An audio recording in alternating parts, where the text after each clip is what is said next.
a sense of what it is looking like out here. So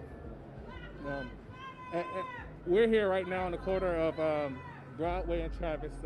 It doesn't seem as if too many people are out here right now. Just the people that are seen on the roads that seem to be leaving. A few people, lingering around. But as far as crowds, the majority of the crowds are a little bit more south near the Alamo area, and also on the other side of this street is a large crowd as well, just north of the Alamo area. And we're gonna walk now. Let's go to the street. Let's go to the street with all the. Yes, there was one street that we were on earlier that we want to show you all that. Out here, that it's a street during the day, right? Normally it's a street, but looking at it today, looking at it tonight, I mean, it looks like a police car parking lot. I mean, tons, 15, maybe 20 units is on the streets parked, and I would assume that the majority of those officers have pressed inward near where the Alamo area is, because that is where they've had the most issues. All right. Again, I just want to remind everybody that are tuning in. This is a live Facebook feed at this time. People.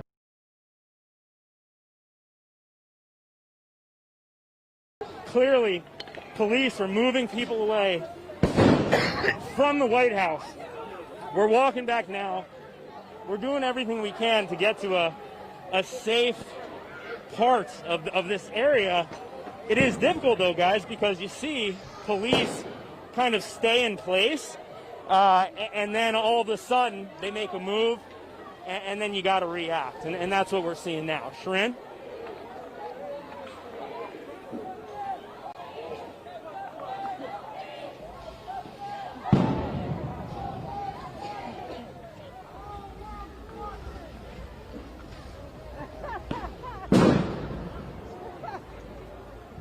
Will do, guys, and I assure you, we have our crew together.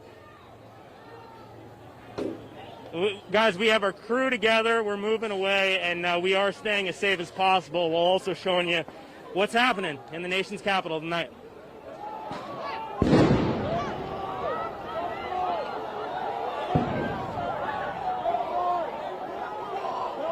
You know what, Lauren? I got to be honest with you. There's such a sea of people here.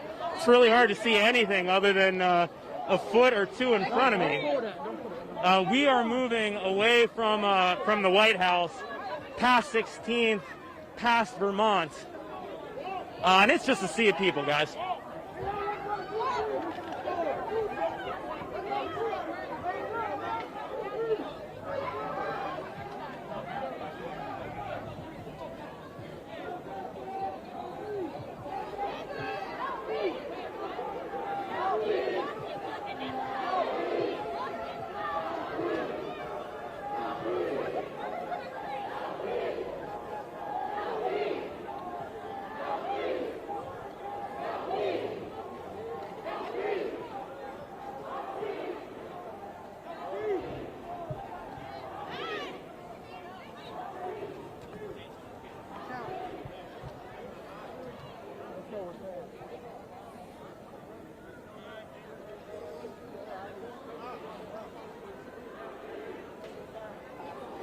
It appeared as though that may be the case, Lauren, as we continue to walk up H Street away from the White House tonight. It looked like there were more police officers that joined in, certainly more firefighters, before police and other authorities there made this push to get people to move. And what I want to do is kind of give you the panorama view. You can see the fire trucks pulling up back there. That's in front of the White House behind me, a sea of people.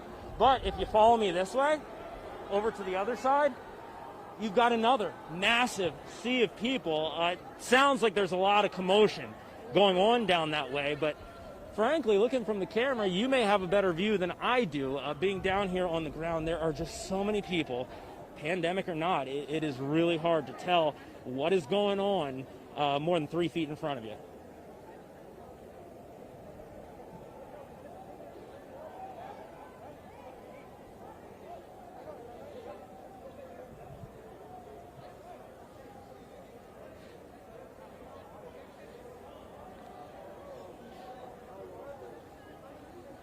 Yes, 100%. That is what it was meant to do, is to disperse the crowd, and it clearly worked. I mean, you can see how far we moved back, and some protesters have moved even beyond us. They threw quite a few into the crowd. I personally saw at least half a dozen, and if you were standing in that area, I mean, I can't tell you enough. You don't have to be standing even close. You don't even have to be within a few feet of one of those things.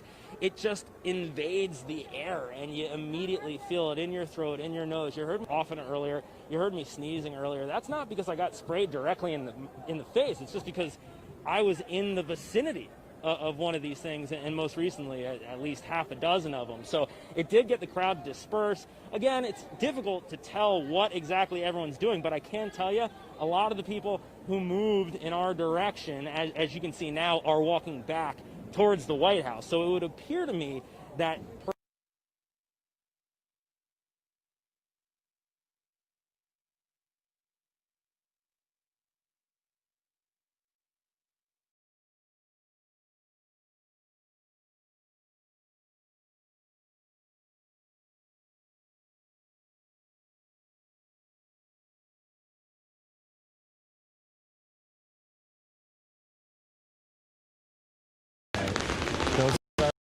I don't see fire in there, but we see obvious looting going on at that store.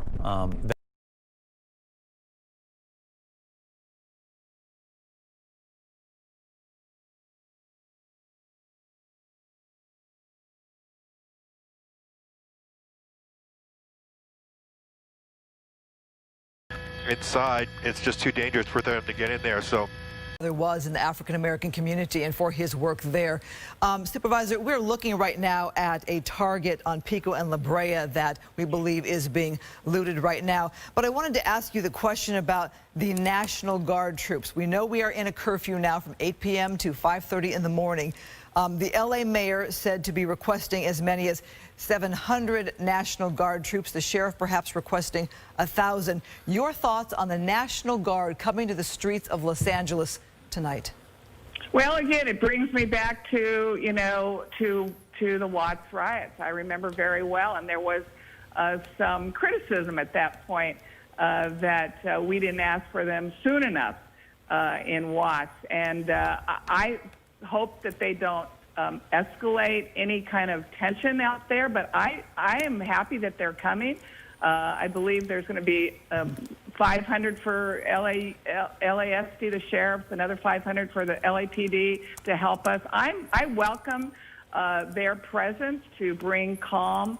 Again, I've been having people send me tonight on social media planned protests all over the county tomorrow. So it is not just in downtown LA, it's not just in Beverly Hills. It looks like they're going to spring up everywhere, and we're going to need help to calm the public and keep this destruction from happening. So I welcome them. All right, Supervisor Janice Hahn, thank you for sharing your views, and we hope you stay safe as well as your family tonight. Thank you. We go from her to another of the prominent leaders of Southern California, the mayor of Los Angeles, Eric Garcetti, joining us now on the phone. Mr. Mayor, I wish we could talk under better circumstances. Let's start sort of with the basic. Your message for the people of Los Angeles tonight. Well, thank you, Alex and Christine. Thank you for showing what our community is about, even in the toughest moments. Look, my message is very clear. If you're in pain, I feel that pain. If you're angry, I get it. But this has moved from being a protest to vandalism, to destruction. And nobody should be out there making a mistake that's not just about May 30th, but something that you will live with and that we as a community will live with long beyond. Something which has moved this fundamentally away from racial justice and reforms and making sure that in Minneapolis and around this country that there's justice, to, if we remember the lessons, and I know that some young people who are out there on the streets today maybe weren't even alive in 1992. It took 23 years to recover to the employment levels we once had. That hit our hardest communities hardest. And in the midst of this pandemic, on a weekend where people could have gone back to work and jobs could have started to come back to those who are most in need, let's think about them as we think about restoring order. And so we need everybody to be home. There's a curfew. in effect. It's not unique to Los Angeles. There's multiple cities in our county and dozens of cities around the United States. Violence is never the answer to violence, and we will be very strong tonight that if you are still out, we assume it is to make trouble, and we will have to make sure, as we're seeing looting, fires, you can hurt yourself, you could hurt a government official who is there to protect and to serve, or to, in the fire department, make sure that there's not destruction of people's lives and property. So don't make a mistake that you will live with for a long time. Let's go home, let's restore the peace, and let's get back to what this was about. Racial justice, not the destruction of our city. Mayor, as we are watching the LAPD officers move into that target location at Pico and La Brea that has been looted there, I do want to get to the question I also posed to Supervisor Hahn, and that is about the National Guard troops, that you are requesting the National Guard to come in to help keep the order. Tell us more about that, please. Sure. I spoke earlier today, at the beginning of the day, with Governor Newsom. Spoke with him later in the day and requested those National Guard guardsmen and women to come in. These are everyday citizens who live here and care about our communities, and they will be here in just a few hours. We expect at least 1,000 between the sheriffs and the LAPD. We'll share those, of course, in the region and deploy them. We might have as many as 1,200 total. But that will help us be able to just hold places and to make sure that, you know, people who are dead set on trying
Juan, where are you? Juan.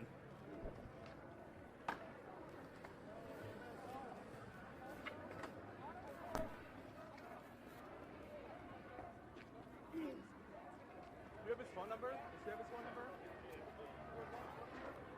Do you have his phone number? Juan's phone number?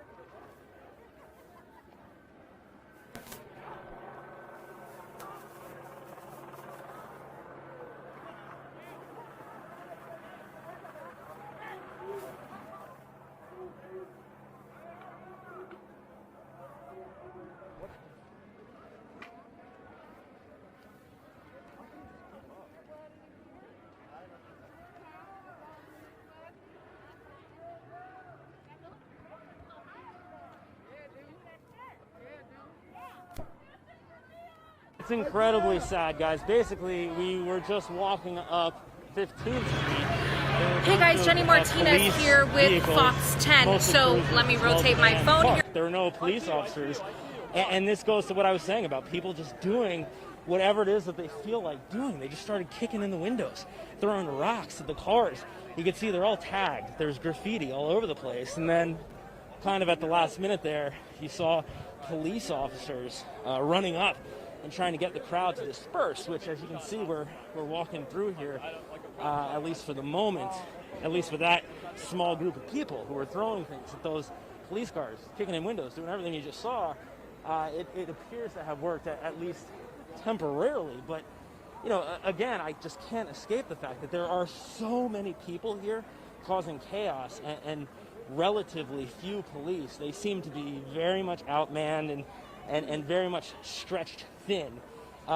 You would love to see more enforcement out here, given what is unfolding, but at the same time, you know, this is happening all over the city, and it's got to be very difficult for DC police to control this type of event. So we're a little further away from the action right now, but as you can see, tons of people still walking by. Yeah, definitely walking by. And you know, this is just kind of the scene out here tonight, guys. You hope it's starting to disperse, but there have been a few times already where I thought that may be the case, and you know, we're just gonna have to see what happens.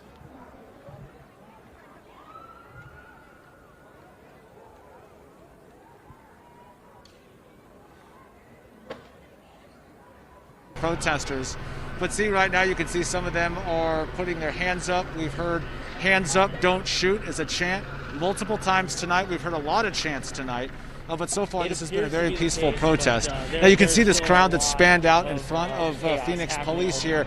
This is not the entire crowd. They've kind of splintered into multiple groups. I believe there are still a handful of protesters behind Phoenix police. And what happened over the past half an hour was this crowd was gathered at City Hall. Several speakers took to the megaphone, shared some stories, talked about why they're out here in terms of doing this not just for themselves, but for their children, so they don't have to grow up afraid of the police. Well, after that gathering died down a little bit, they walked down Washington and then made it here to Phoenix Police. Well, you might recall last night a lot of the officers were already out front of Phoenix Police headquarters. When they got there tonight, there were these barricades out front, but you didn't see any officers. So the crowd actually went up, 7th Avenue, went behind Phoenix Police headquarters and found a bunch of officers who were in their vehicles, and some of them had to kind of hop into their vehicles to clear out of the street.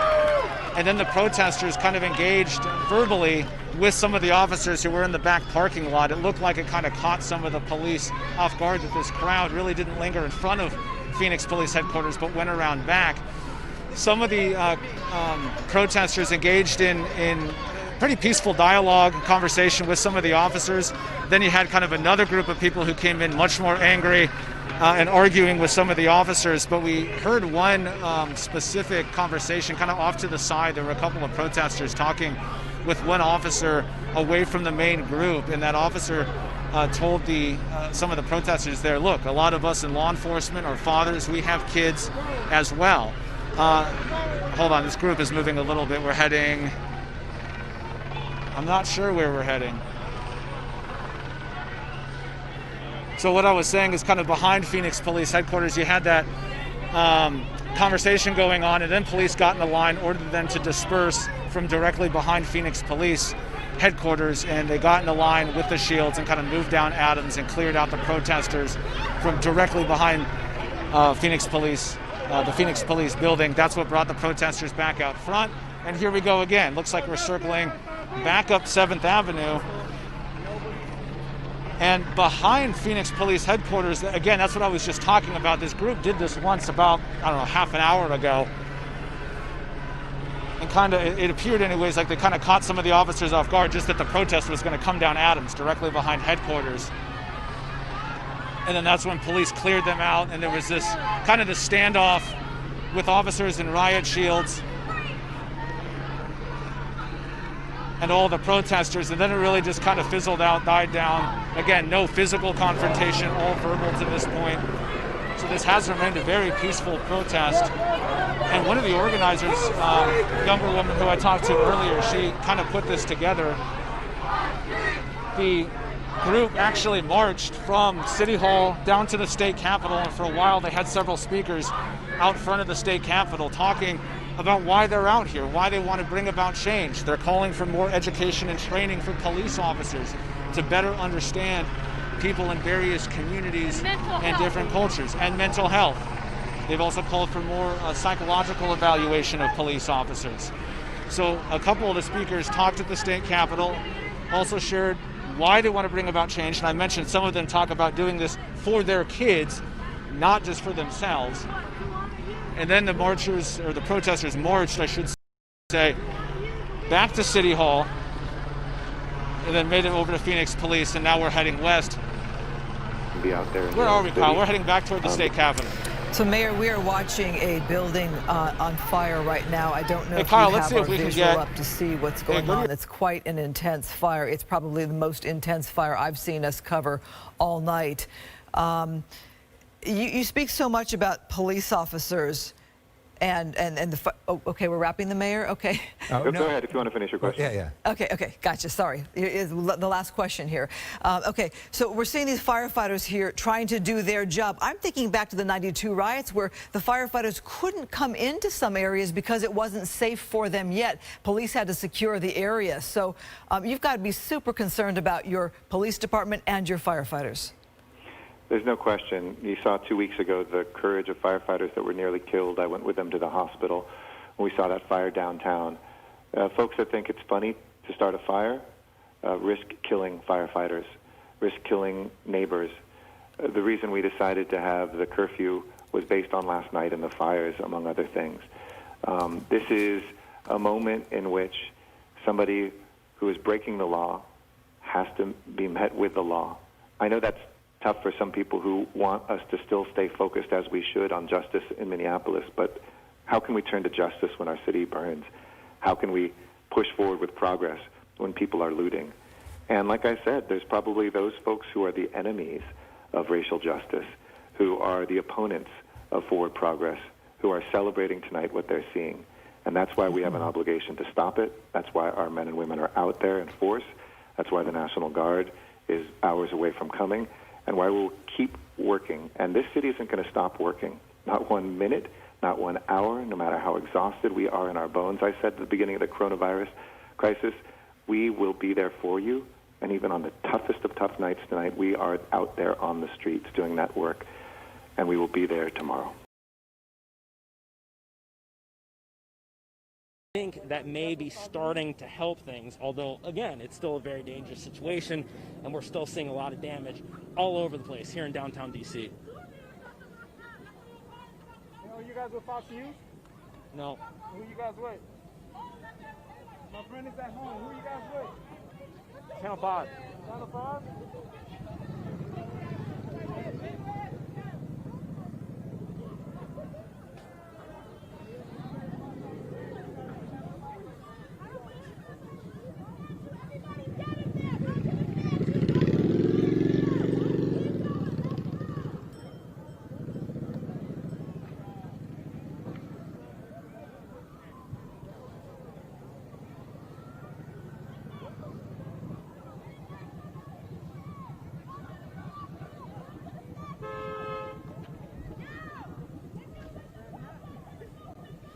Yeah, guys, we're now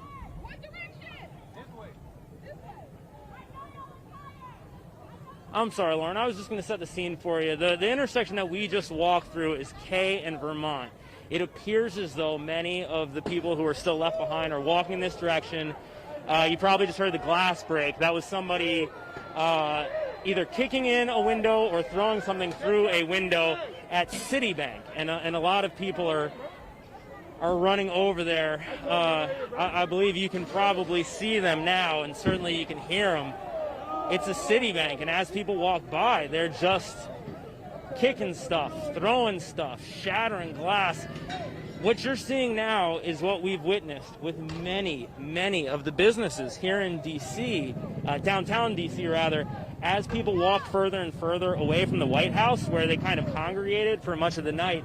They're kind of just taking shots, at least some of these people, at whatever they can. If there's a glass door, they're going to throw something through it, or they're going to kick through it. There's been a lot of shattered glass, and what was peaceful earlier today is anything but now. And this has just taken on a very, it's very different, and it's very sad, and it's very hard to see, because the damage, as you see, you look to our left here, walking up 15th, it just continues, even as people start to disperse.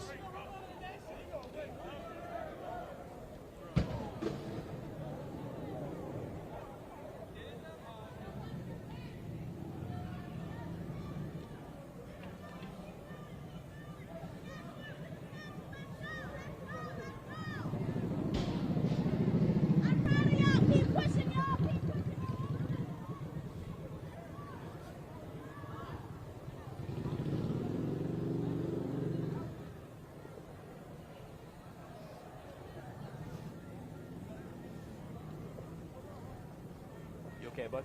You're doing a great job.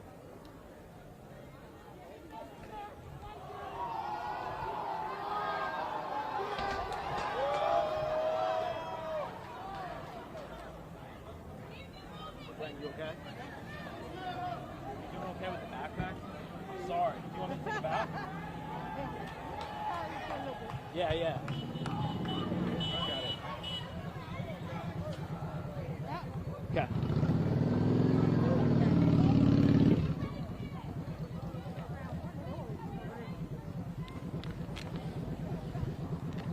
Thank you. I'm sorry. Oh, no.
Seventh Avenue on downtown.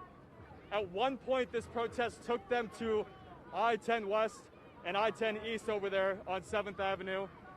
And then police came out with riot gear. The protest quickly diverted and turned around, and now this is what you're seeing.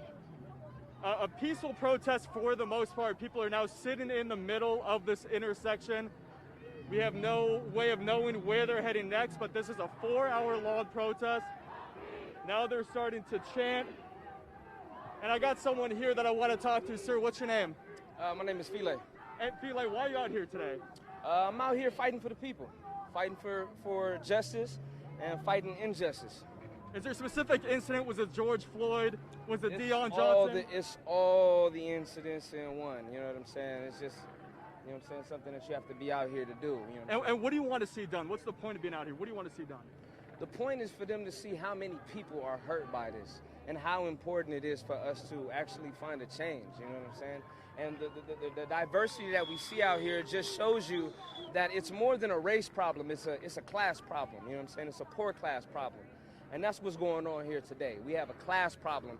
You could be any color. If you poor, they're going to fuck with you either way. Excuse the language there. People are very passionate about the protests out here tonight, but we're going to keep track of what's going on here. 7th Avenue and Van Buren, there's a sit-in currently happening. We're going to send it back to you guys in the studio.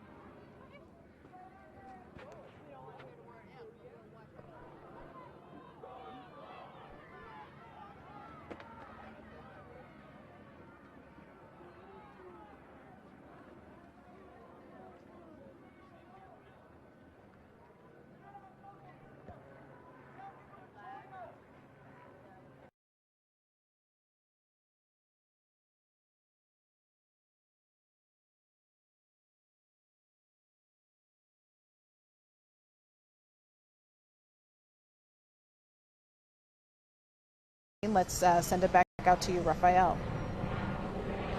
Robin, yeah, I just wanted to give a quick update here. We've got the fire department. Sorry, we were hearing some noises here. It seems like the fire department has just showed up, and it looks like they're working on putting out that fire. What actually is really more apparent to be 2 to 3 different cars on fire. But the one that we can see here from this side of the highway, it looks like the fire department is working on that right now. They just arrived here maybe a couple of minutes ago, maybe 2 to 3 minutes ago. But as you can see, those flames are still going down there. And we did see some special response units drive by. I saw you reference that as well. So that's important to note because, once again, the mayor had said that he had not hoped and did not wish to have to make police use any sort of riot gear or have any sort of violence out here tonight. But we can see that's taken a drastic turn here in the last hour or so, where we've seen several canisters of tear gas be utilized. We've seen cars lit on fire. We've seen people trying to slam and destroy police cruisers. So this is just a little bit of the action that you're seeing here. We're going to try to make our way back onto the other side of the highway here, see if anything else is going on that we can't see from this angle. So we're going to send it back to you guys right now. All right, Raphael, and while you start to make your way there, we are going to stick with your live pictures here. So if you could keep everything going as you continue to move there and you stay mobile in downtown Miami here. Moments ago, as we pointed out to you, we did see some specialized units now moving in. Again, this is what police are going to try and do. They want to keep this situation under control. I mean, you are going to have some. Now we are seeing some of the aftermath of that on the streets. In the darkness, it feels even more ominous. And as we look at this picture from Bob DeCastro and his crew, this kind of reminds me, Christine, almost of like a backlot at Universal Studios or something. It looks like a scene that would be in some sort of movie shoot, but instead it is a sad, all too real situation that is happening in upscale streets of Los Angeles that are often full of shoppers.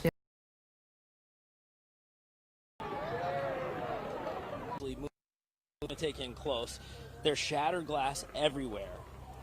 And you can see there is still some stuff left, but we saw people leaving with their arms full. And can you imagine what it's going to be like for this business owner who may have to come back tomorrow morning? And here we're on live TV, and you can see people do not care going right back in. We're gonna move out of the way. We're moving out of the way. But guys, this is what's happening out here tonight.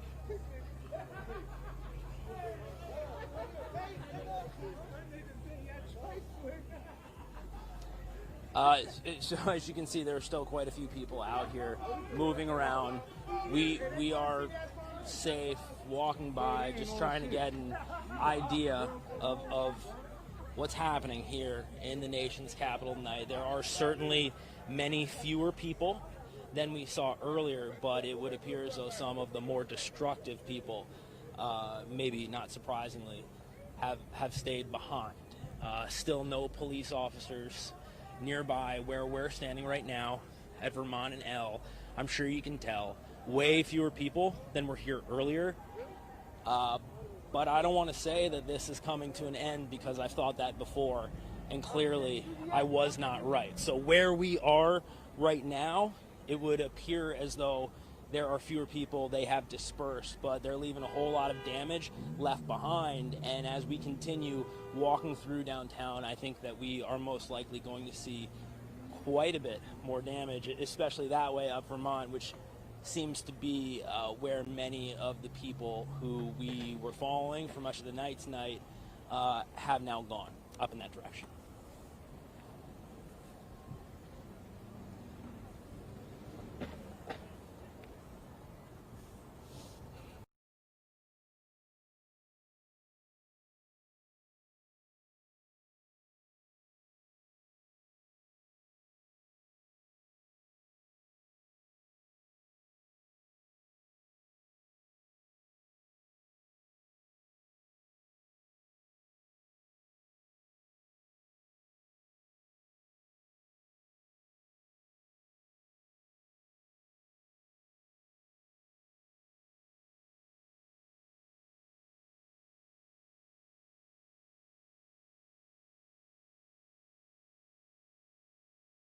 I want to show you this, another thing that's happening here. People have been trying to get into their hotel rooms because some of them are open. And Darius, you can get a shot over here. The people at the Marriott Suites, there's some people at all the hotels up and down Houston Street that have been watching from their rooms. But again, this is sad because I don't think anybody expected it who was down here earlier. At least they were hoping it wouldn't happen. But police have done their best to deal with this. We see another of our crews here. Robert, back to you. Hey, Randy, before you go, I wanted to get your perspective on this since you were there on the ground and really witnessed this shift in real time. Sure. We were back at the station, say around 5, 6, 7, and we were really giving kudos to San Antonio for behaving so responsibly, marching so peacefully. Do you remember a moment where you thought, this is seeming to shift a little? It wasn't like this. I mean, you were down there ready to say, hey, look at this, yes. Peaceful protest. What did you see? Well, I was on Alamo Plaza where there was always some tension, but it wasn't because of the protesters, against police brutality or involved with George Floyd. Now, those people at Travis Park were peaceful, and at that time they went to the police headquarters and back. I'm not sure when it was, about 7:30, 7:45, maybe around in there, 8 o'clock. There was a big group of protesters that came in from North Alamo Street. They came in loud, they came in angry, and it seemed to incite the rest of the crowd, and that's when things really got tense. That's when the police presence was increased. That's when there was a lot more rhetoric against the police.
Okay, so I was just chatting briefly with a pastor. I actually heard Fresno police trying to wave him through to the front earlier. He didn't want to interview, but he did just say that he's trying to make sure everyone gets to City Hall safely, so I suppose that is the end goal as we march through downtown Fresno right now, crossing at Belmont and Broadway.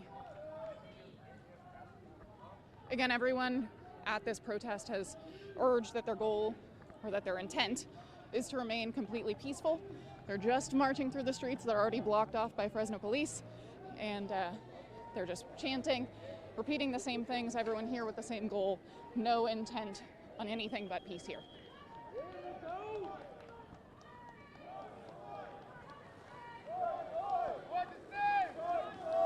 So again, Fresno police have blocked off the area. That's why we're able to move through the street so smoothly.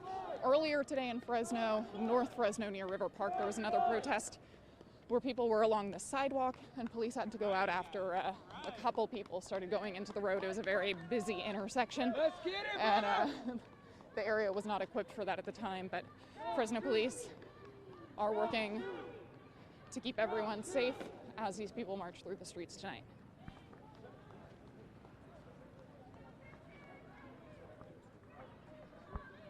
No justice, no peace. Prosecute the police. No justice, no peace. Prosecute the police. No justice, no peace. So you can see people holding up signs that say no justice, no peace, and also chanting that same thing. Why will we make a left? Why will we make a left on Western?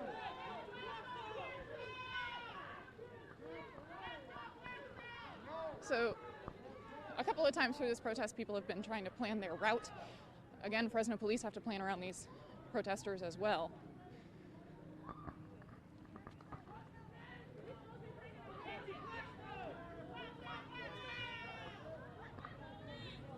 So it sounds like they're planning to turn left on Blackstone now.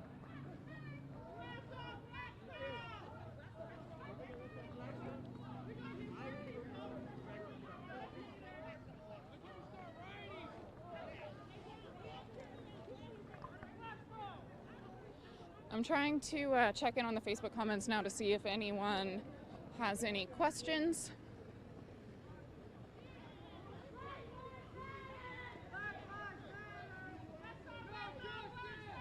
Okay, I can't find any questions. Y'all seem to just be arguing. So last night I read the criminal complaint against the officer who was accused of murder and manslaughter for George Floyd's death. So I'll kind of summarize it for you pretty quickly. I did that at the beginning of the Facebook Live, but it's been a while. So everyone is here tonight, and the reason you're seeing protests all across the country this week is because on Monday, 46-year-old George Floyd was killed in Minneapolis by a police officer. George Floyd was originally from Houston. He'd moved to Minneapolis about 5 years ago and was working at a restaurant where customers loved him and fondly called him the gentle giant. He was 6'6" and 200 pounds, so that's or over 200 pounds. That's where he got the moniker.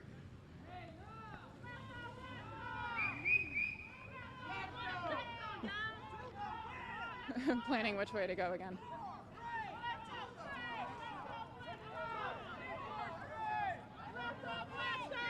The officers were doing some things that riled them up a little bit. Obviously, the officers also want certain behavior out of the crowd as stay longer. A lot of the people earlier. Got a couple of vehicles over here. That is something that happened maybe a couple minutes ago, so we're not exactly sure.